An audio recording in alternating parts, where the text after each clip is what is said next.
네, 안녕하세요. 나르변의 이양호 변호사입니다. 오랜만에 뵙네요. 요새는 뭐 어떻게 지내시나요? 집회사. 이럴 때일수록 또 운동도 하고 건강관리 하셔야 될 텐데 따로 운동 같은 거 안 하세요? 저는 요즘에 필라테스를 시작해서 오. 변호사님은 어떤 운동 하세요? 운동은 아니고 그냥 골프 연습을 꾸준히 하고 있어요. 예전에 테니스 좋아한다고 하지 않으셨어요? 테니스는 근데 너무 더워서 요새는 저녁에 쳐도 이렇게 너무 힘들더라고요. 타배님은 저는 필라테스 4년째 하고 있습니다. 사연차. 네, 대단하신 것 같아요. 그니까요. 저희 이제 본론으로 좀 들어가서 이야기를 해볼까요? 드라마나 영화에 요새 변호사들 법정 이야기들이 많이 나오잖아요. 그래서 오늘은 드라마랑 현실 사이에 대해서 좀 재밌게 이야기를 해보는 시간을 가져보려고 해요. 최근에 빈센조가 종영을 했죠. 또 어떤 드라마가 있었죠? 마녀의 법정? 마녀의 법정. 네. 재밌어요. 로스쿨도 했네요. 증인 재밌어요. 변호인은 다 보셨을 것 같고 네, 변호인도 봤고요. 굿 와이프도 재밌게 봤고. 결백도 저는 재밌었어요. 저는 증인이 그래도 제일 재밌었던 것 같아요. 김향기가 엄청 귀엽게 나와요. 항상 제일 중요하죠. 편집 각인데 이거. 먼저 첫 번째 영상부터 한번 보실까요? 증인이네. 저게 증인이에요? 네. 나 안 봤어, 중에. 저도 안 봤어요. 당신은 좋은 재밌어? 사람입니까? 저기 나오는 김향기가 살인 사건의 직접적인 목격자인데 네. 지적 장애를 앓고 있어요. 지금 정우성 저게 변호사인데 살인범의 변호인인데 알게 된 거죠. 이 진실을 말하고 있다는 것을 마지막에 와서는 변호사로서의 어떤 피고인을 변호할 의무를 저버리고 좀 진실을 밝히려고 하는 그런 장면이에요. 그러니까 이제 그 대표 변호사가 저렇게 소리 지르고. 이 부분에 대해서는 조금 말하기가 애매한 게 만약에 실제로 이런 경우라면 보통은 사임을 하는 경우가 많죠. 변호인이 내가 맡은 의뢰인에 대한 변호를 하지 못하겠다라는 판단이 든다면 그 전제에는 불편한 사실이나 아니면 진실을 맞닥뜨렸을 경우가 많을 텐데 이런 경우에 굳이 사임하지 않고 법정에서 저런 식으로 진실을 밝혀낸다라는 영화의 설정은 현실성이 좀 많이 떨어진다라는 생각을 하게 하네요. 네. 실제로 영화에서 정우성이 아마 자격 정지를 받긴 할 거예요. 징계 사유가 될 수는 있을 것 같긴 예. 해요. 제 생각에도 사임을 해야 되는 사유가 맞다고 생각을 합니다.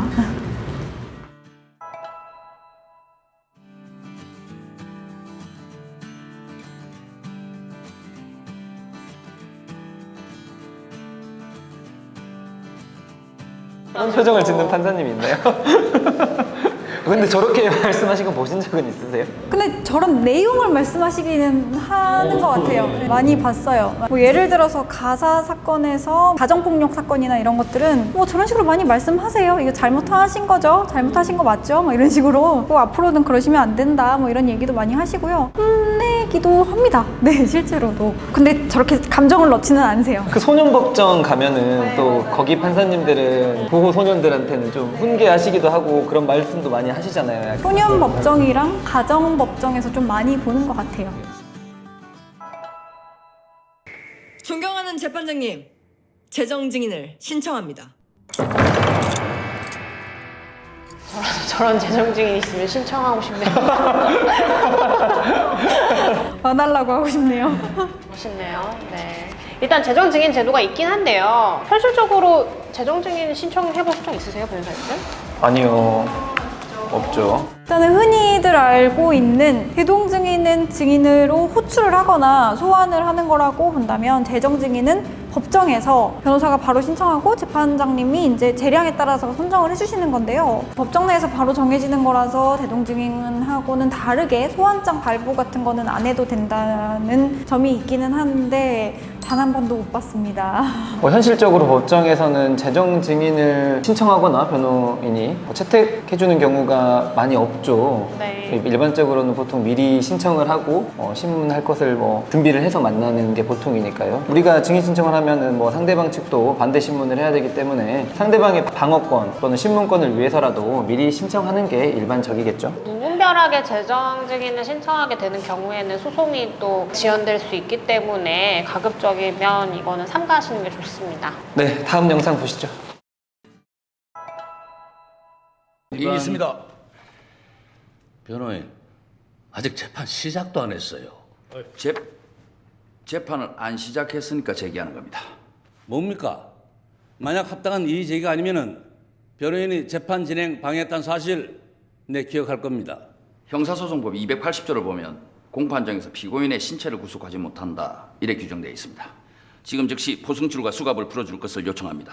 그 송강호 씨가 재판 시작도 전에 이유 있습니다라는 말을 재판장님에게 하셨는데 재판 진행에 영향을 끼칠 수 있기 때문에 현실적으로는 시작도 전에 저렇게 말하는 경우는 드물다고 볼 수 있겠죠. 재판에서도 선문주의를 우선으로 하고 구술주의를 채택하는 경우가 많기 때문에 서류상으로 부족한 부분을 간단히 보충 설명하는 것으로 진행이 보통은 됩니다. 네, 그쵸. 저기서는 거의 구두 변론으로 다 하는 것 같은데 물론 그 전에 서면을 내셨겠죠? 영화다 보니까 관객들한테 보여줘야 되니까 서면에 쓸 내용을 그냥 말로 하는 장면으로 이렇게 바꿔서 한 것 같아요. 근데 그래서 의뢰인분들이 좀 많이 물어보세요. 재판 가서 무슨 얘기를 하냐고. 근데 얘기는 잘 안 합니다. 실제 재판에서는 얘기는 잘 이루어지지 않고요. 그 전에 서면으로 전부 다 제출을 하고 부족한 부분을 재판장님이 물어보시면 그때 보충해가지고 이러이러한 부분은 추가적으로 제출을 하겠다거나 설명 정도를 곁들이는 정도로 구술이 되기는 합니다. 그렇죠. 필요한 경우에만 이제 구술로 이렇게 변론을 하는 경우가 많죠.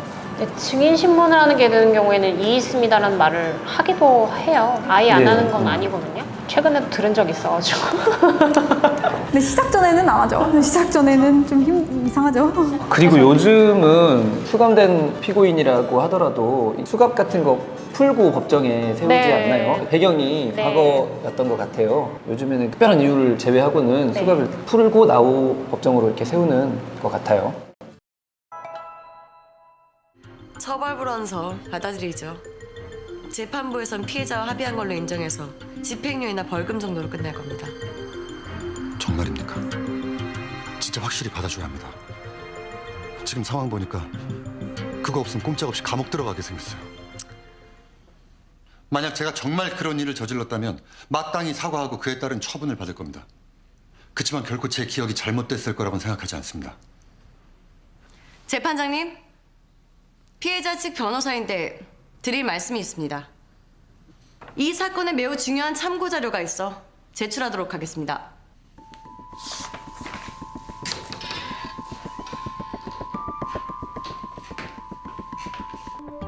이게 모두 사실입니까? 네, 그렇습니다. 피해자 측에서 피고인 김영수에 대해 강력한 처벌을 촉구하는 탄원서들이네요. 피해자 변호사가 법정 출석해가지고 피해자들의 탄원서랑 녹음 파일 제시를 했어요. 네. 어떻게 봐야 할까요, 이런 부분은? 탄원서를 제출하는 경우는 간혹 있는데 범행을 자백하는 녹음 파일이나 이런 거는 함부로 제출할 수는 없거든요. 형사재판의 경우에는 증거인부 절차가 있기 때문에 반드시 거쳐야만 재판부가 증거를 볼 수가 있어요. 그렇기 때문에 이런 경우는 있을 수 없다고 봐야겠죠? 진짜 확실히 받아줘야 합니다. 지금 상황 보니까 그거 없으면 꼼짝없이 감옥 들어가게 생겼어요.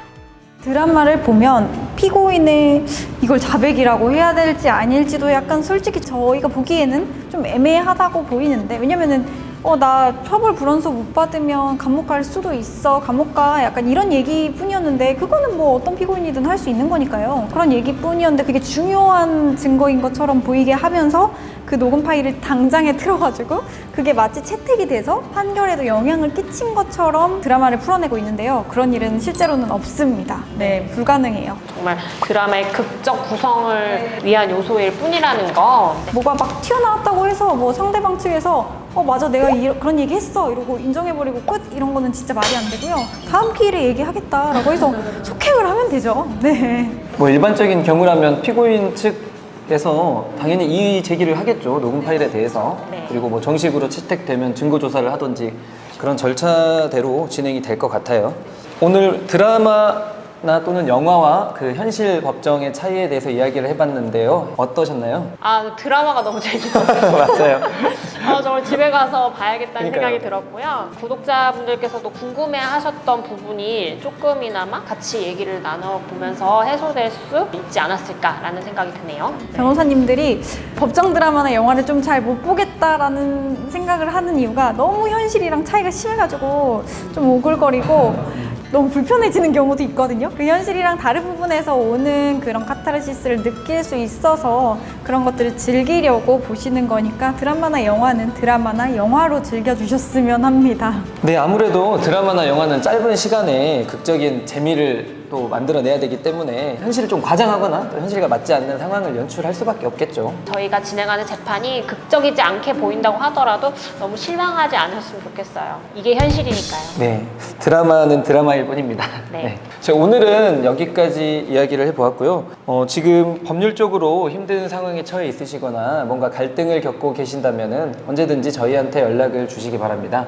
이렇게 영상 마치고요. 구독과 좋아요, 알림 설정까지 부탁드리겠습니다.